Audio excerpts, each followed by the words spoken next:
வணக்கம். பரபரப்பு மீடியா செய்திகளுக்காக நான் நிரோஷன். கடந்த ஆண்டு அக்டோபர் 7ஆம் தேதி ஹமாஸ் தாக்குதல் நடத்தியதிலிருந்து இஸ்ரேல் அதன் மிகவும் ஆபத்தான பிராந்திய எதிரிகளுக்கு தொடர்ச்சியாக கடும் சேதம் விளைவிக்கும் கடும் தாக்குதல்களை நடத்தியுள்ளது. இஸ்ரேல் காசாவில் ஹமாஸை தாக்கியதன் இயக்கத்தையே கிட்டத்தட்ட உருக்குலைய வைத்தது. லெபனானில் உள்ள ஷியா பிரிவு ஹெஸ்போல்லாவை கடுமையாக சேதப்படுத்தியது. ஈரானில் நேரடியாக தாக்குதல் நடத்தி அதன் வான் பாதுகாப்பு சாதனங்கள் மற்றும் ஏவுகணை தொழிற்சாலைகளை அழித்தது. டெஹ்ரானில் இருந்து ஏவப்பட்ட நூற்றுக்கணக்கான ஏவுகணைகளை தடுக்கிறது. இப்போது ஏமனில் உள்ள ஹவுதி இயக்கத்தின் முறை. அங்கு 4 பெரிய அளவிலான விமான தாக்குதல்களை இஸ்ரேல் நடத்திவிட்டது. இஸ்ரேலின் அடுத்த இலக்கு ஏமனின் தரையடியே உள்ள ஹவுதி தலைவர்களாக இருக்கலாம். ஈரானிய ஆதரவு இயக்க தலைவர்கள் தரைக்கு மேல் வந்து சூரிய உதயத்தை பார்க்காமல் நீண்ட காலம் தரையடியே இருந்துவிட்டு ஒரேடியாக மேலே போய்விடுகிறார்கள். இஸ்ரேலின் இராணுவ நடவடிக்கைகள் குறிப்பாக 40,000க்கும் அதிகமான பாலஸ்தீனியர்கள் கொல்லப்பட்டதாக உள்ளூர் அதிகாரிகள் கூறுகின்ற காசாவில் போரை தொடர்ந்து நடத்துவது இஸ்ரேலின் சர்வதேச நிலைப்பாட்டை காயப்படுத்தியுள்ளன என்ற விமர்சனங்கள் உள்ளன.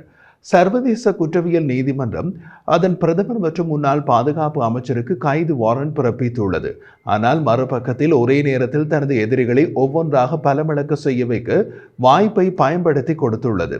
ஹெஸ்போல்லா தமக்கு ஏற்பட்ட சேதத்தை புரிந்து கொண்டு ஒதுங்கி அல்லது பதுங்கி விட்டது. போரை தொடங்கிய ஹமாஸ் நிரந்தர போர் நிறுத்தம் கோருகிறது என்றால் அவர்களது நிலையை புரிந்து கொள்ளலாம். ஆனால் இஸ்ரேல் அதற்கு தயாராக இல்லை. அதற்கு மிக எளிமையான காரணம், காசாவில் போரை நிறுத்தினால் ஹவுதி தாக்குதலை நிறுத்தி விடுவார்கள். அதன் பின் ஹமாஸுக்கு இஸ்ரேல் செய்த சம்பவம், ஹெஸ்போல்லாக்கு இஸ்ரேல் செய்த சம்பவம் ஆகியவற்றை ஹவுதிகளுக்கு செய்ய முடியாது போய்விடலாம். ஈரானிய ஆதரவு ஹவுதி இயக்கத்தின் தலைவர் அப்துல் மாலிக் அல் ஹவுதி இதுவரை குறிவைக்கப்படவில்லை. அவருக்கு ஒரு ஏற்பாடு செய்யும் வரை இஸ்ரேல் காசா போரை முடிக்காது. அதனால் தான் இஸ்ரேலின் தலைவர்கள் இராணுவ ஆதாயங்கள் இஸ்ரேலின் நற்பெயருக்கு சேதம் விளைவித்தாலும் ஈரானிய சக்தியை வளைகுடாவில் வீழ்த்த இது ஒரு அரிய சந்தர்ப்பம் என்கிறார்கள். ஷியா பிரிவு ஈரானிய அரசு சன்னி பிரிவு அரபு நாடுகளில் பங்காளிகளை தேடுவதால் ஈரானை வலுவிழக்க செய்வது இஸ்ரேலின் வலுவான மூலோபாய நிலை எதிர்காலத்தின் ராஜதந்திர ஆதாயங்களுக்கான கதவை திறக்கும் என்று வாதிடுகின்றனர். சியோனிசத்தின் வரலாற்றில் முதன்முறையாக இஸ்ரேல் மத்திய கிழக்கில் ஒரு பிராந்திய சக்தியாக இருக்க ஒரு வாய்ப்பு உள்ளது என்று இஸ்ரேலின் தேசிய பாதுகாப்பு கவுன்சிலின் முன்னாள் மூத்த இயக்குனர் அப்னர் கோலோவ் கூறினார். அவர் இப்போது மின்ட் என்ற இஸ்ரேலிய அமைப்பின் துணைத் தலைவராக உள்ளார். மின்ட் என்ற இஸ்ரேலிய அமைப்பு இஸ்ரேல் உட்பட நட்பு அரபு அரசாங்கங்களுக்கு தேசிய பாதுகாப்பு தொடர்பான ஆலோசனைகளை கொடுக்கிறது. காசா போர் காரணமாக அரபு உலகம் முழுவதிலும் உள்ள பொது கருத்து இஸ்ரேல் மீது ஒரு சாதனையாக பார்க்கப்படுவதை நீங்கள் அரபு ஊடகங்களில் பார்க்கலாம். ஈரானிய உத்தரவால் ஹமாஸ் காசா போரை தொடங்கியிருக்காவிட்டால் இது இஸ்ரேலுக்கு எளிதாக இருக்காது. அந்த விதத்தில் கடந்த ஆண்டு அக்டோபர் 7ஆம் தேதி ஹமாஸ் இஸ்ரேலுக்கு நடத்திய தீவிரவாத தாக்குதல் மற்றும் ஆட்களை பிடித்துக் கொண்டு ஓடியதற்கு உத்தரவிட்ட ஈரான் இப்படி தமது உச்சம் தலையில் அடிவிழும் என்று எதிர்பார்க்கவில்லை என்றே தோன்றுகிறது. இப்போது தரையடியை பதுங்கியுள்ள ஈரானிய சுப்ரீம் தலைவர் அலி கமேனி உத்தரவில் தான் இந்த போர் ஹமாஸால் தொடங்கப்பட்டது. அலி கமேனி தமது ஆலோசகர்களின் ஆலோசனையால் கடந்த ஆண்டு அக்டோபர் 7ஆம் தேதி இஸ்ரேலை தாக்கச் சொன்னாரா அல்லது இது அவரது அதி உத்தம மூளையில் தோன்றிய திட்டமா என்பது தெரியவில்லை. எப்படியும் மத்திய கிழக்கில் ஈரானிய ஆதரவு இயக்கங்களை அளித்ததன் மூலம் மத்திய கிழக்கில் ஈரானிய அச்சுறுத்தல்களை குறைத்து வருகிறார். தமது கடைசி காலத்தில் உலகுக்கு ஏதாவது நன்மை செய்துவிட்டு போகலாம் என்று கூட அவர் நினைத்திருக்கலாம். அல்லது 80 வயது மத தலைவருக்கு ஏற்பட்ட புத்தி மாறாட்டம் அல்லது இராணுவ அறிவின்மை காரணமாக இருக்கலாம்.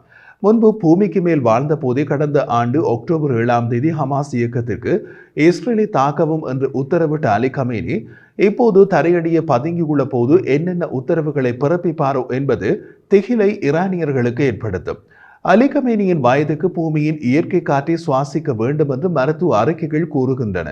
மற்றொரு பக்கத்தில் அசாத் ஆட்சியின் இடிபாடுகளில் இருந்து வெளிப்படும் பயங்கரங்கள் மற்றும் காசாவில் நிறுத்தப்படாத போர் ஆகியவற்றின் மீது உலகின் கண்கள் கவனம் செலுத்துவதால் இஸ்ரேல் அதன் சர்வதேச பிம்பத்தையும் ராஜதந்திர நிலைப்பாட்டையும் சரி செய்யும் நிலையில் இருக்கலாம்.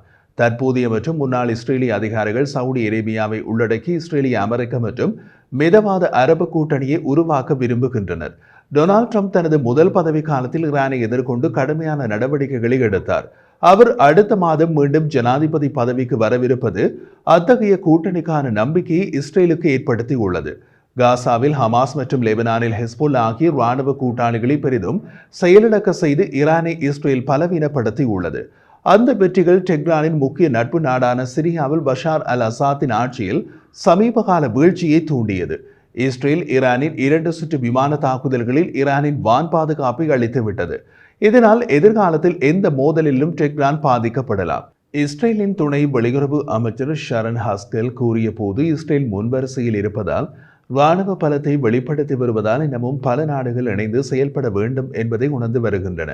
சவுதி அரேபியாவுடனான இயல்பான உறவுகள் உட்பட ஆழமான உறவுகள் ஈரானை மேலும் தனிமைப்படுத்தும் என்று அவர் கூறினார். இரு நாடுகளும் போருக்கு முன்னர் அத்தகைய உடன்படிக்கைக்கு நெருக்கமாக இருந்தன. ஆனால் ரியாத் பின்னர் காசா மற்றும் பிற இடங்களில் இஸ்ரேலின் நடவடிக்கைகளை மிகவும் விமர்சித்துள்ளது. ஆனாலும் கூட பாலஸ்தீன நாடு குறித்த பிரச்சனையை தீர்க்க இஸ்ரேல் ஒப்புக்கொண்டால் இயல்பு நிலை சாத்தியமாகும் என்ற தனது போருக்கு முன்பு நடந்த நிலைப்பாட்டை சவுதி தக்க வைத்திருக்கிறது. இஸ்ரேலியர்கள் இப்போது பாலஸ்தீனிய அரசை பெருமளவில் எதிர்க்கின்றனர். ஆனால் பாலஸ்தீனியர்களுக்கு காசா மற்றும் மேற்கு கரையில் சுயாட்சிக்கான தெளிவான சாலை வரைபடத்தை வழங்க முடியும் என்கிறது இஸ்ரேல். அத்தகைய சமரசத்தை சவுதி அரேபியா ஏற்குமா என்பது தெரியவில்லை. பாலஸ்தீனிய அரசை எதிர்ப்பேன் என்று தற்போதைய போர் தொடங்கியதிலிருந்து நேதன்யாகுவே வலியுறுத்தியுள்ளார்.